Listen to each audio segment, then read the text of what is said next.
Então vamos lá, fizemos a chamada no construtor e agora eu vou fazer a chamada no método, né? No caso aqui o método, a função de impressão. Então eu pego o nome aqui do meu objeto e coloco ponto e dou a referência do método. Vou colocar aqui, por exemplo, imprime. Ok.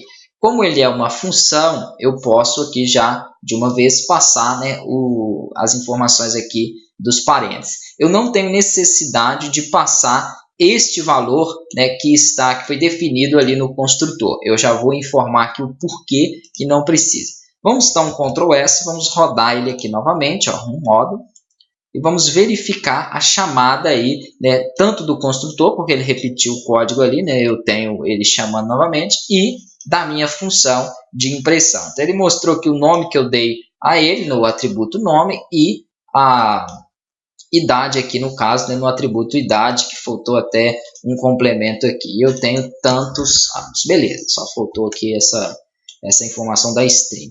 Ok, mas eu posso também chamar aqui as minhas funções, né, passando, ou o meu construtor, tanto faz, passando alguns atributos. Por exemplo, é muito comum você ver nos sistemas, eu não vou ter escrito já o nome do usuário, a idade, isso aqui geralmente quem entra em um cadastro, vamos supor, é o usuário. Então, até dei um exemplo aqui, ó, é ele quem vai entrar com o nome, né, nesse caso aqui com a taxa, com as informações, é o usuário quem passa isso. Então, eu posso fazer o seguinte, aqui na minha função, no meu construtor, eu já posso passar valores, variáveis, parâmetros para ele. Então, eu vou colocar aqui, por exemplo, o nome, né, e aqui idade, ó. Beleza. Ou poderia, como eu falei anteriormente no outro curso, simplificar, né, colocar N, I, somente para ficar mais fácil de digitar, para que eu possa digitar menos coisas aí, né, menos itens. Aqui então eu vou dar referência da variável nome e aqui da minha variável idade.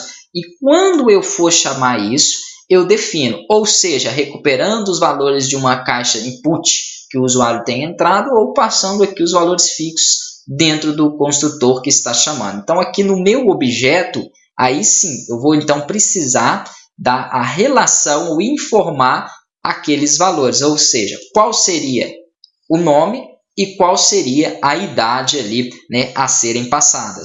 Sempre respeitando aqui o seguinte, as informações, né, de acordo com as variáveis, com as strings. Então, por exemplo, nome, eu sei que vai entrar uma string, então vou passar como string.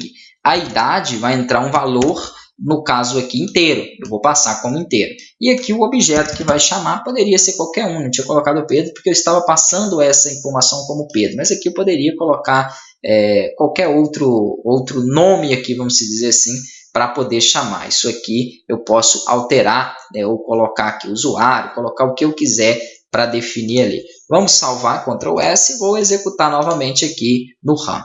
Ele vai me apontar aqui que Pedro não está, né, definido. Não foi aqui definido. Por quê? Porque se eu mudei acima, eu vou ter que mudar aqui abaixo também. Porque eu não defini esse valor anteriormente. Agora sim eu estou definindo para que ele chame a função de imprimir. Mas eu nem estava ainda interessado em mostrar essa função de imprimir. Lembrando que se você quiser isolar aqui, ó, a linha, é só colocar uma cerquilha no jogo da velha antes dele ali, que ele não executa. Mas eu vou deixar ele executar, né? Ele vai mostrar a mesma informação que foi mostrado anteriormente. Agora ele já está definido, porque no meu construtor eu passei, né, o novo nome. Então ele vai mostrar aí, ó, chamando o construtor, a mesma coisa, né? Olá, o meu nome é Hugo e eu tenho 27 anos. Então ele entendeu as modificações aqui, ó, que foram passadas, né? O nome, a idade, tudo isso foi atribuído às novas variáveis ali, ele recebeu essas informações. Então, eu posso estar passando os parâmetros aqui acima e recuperando. Ah, mas e esse parâmetro aqui de pessoa, né? E se eu não criar essa informação, que é o primeiro atributo ali, fizesse somente dessa forma direta, ele não vai conseguir interpretar isso aqui para mim dentro da classe, tá? Até mesmo porque aqui abaixo, quando eu precisar de dar uma referência e uma função para ele, ele me pede o nome ou o atributo principal dessa classe. A mesma coisa aqui, ó, nas recuperações. Então, se eu tiro essas informações, eu não consigo acessar esses dados ou essas informações ou esses atributos que foram passados. Então, toda vez dentro de um método construtor, dentro de uma classe que você precisar passar atributos para capturar isso depois, você vai precisar definir o nome desse atributo primeiro e depois aqui vem o que eu costumo chamar de variáveis, mas que também são atributos ou subatributos, que eu vou me referenciar à pessoa. Então, eu criei o atributo principal e depois eu vou falar, não, essa pessoa vai ter o quê? Eu vou precisar de